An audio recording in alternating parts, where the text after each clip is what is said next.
Merci, Monsieur le Président.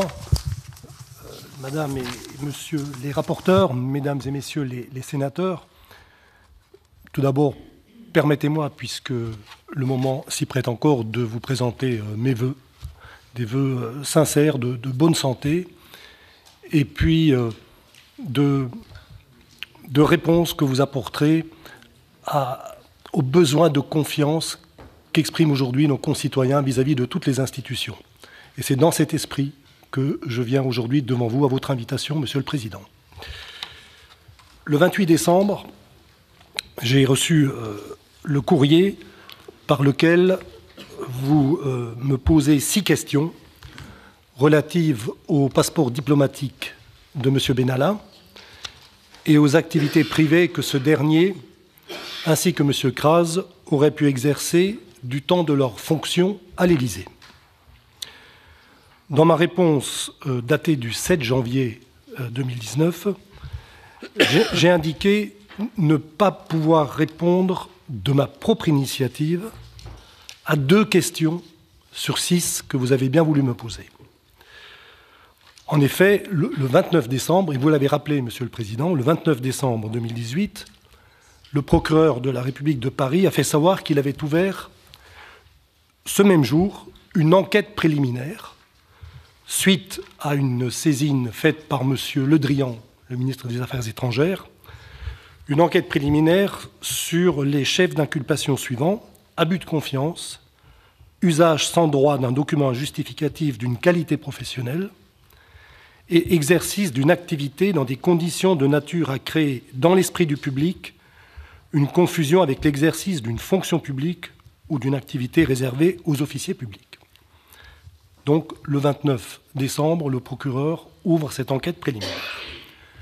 Dans le cadre de cette enquête, j'ai été entendu pendant plusieurs heures par les enquêteurs et parmi toutes les questions qu'ils m'ont posées, il y en a 2 qui étaient exactement les mêmes que celles qui figuraient dans votre courrier du 28 décembre. En effet, les enquêteurs m'ont demandé, premièrement, de leur expliquer les démarches effectuées par les services de l'Élysée pour s'assurer, après son licenciement, donc après le 1er août 2018, de la restitution par M. Benalla des passeports diplomatiques qui lui avaient été attribués. Et les enquêteurs m'ont également demandé de leur préciser si ces titres étaient restés dans le bureau de l'intéressé après son licenciement et s'il était revenu les chercher ou si quelqu'un les lui avait remis. Ce sont exactement, Monsieur le Président, les 2 questions qui figurent dans votre courrier du 28 décembre. J'ai également appris, à l'occasion de ces auditions avec les enquêteurs, que M. Benalla serait convoqué dans les tout prochains jours par le procureur de la République. C'est pourquoi, dans mon courrier de réponse du 7 janvier, je me suis permis d'indiquer que je ne pouvais pas répondre de ma propre initiative à ces 2 questions, sauf si une indication positive en ce sens était donnée par l'autorité judiciaire. Aujourd'hui, je suis devant vous et je ne pense pas qu'il y a eu d'indication de l'autorité judiciaire. Et donc, je vais avoir le souci de répondre le plus précisément à vos questions.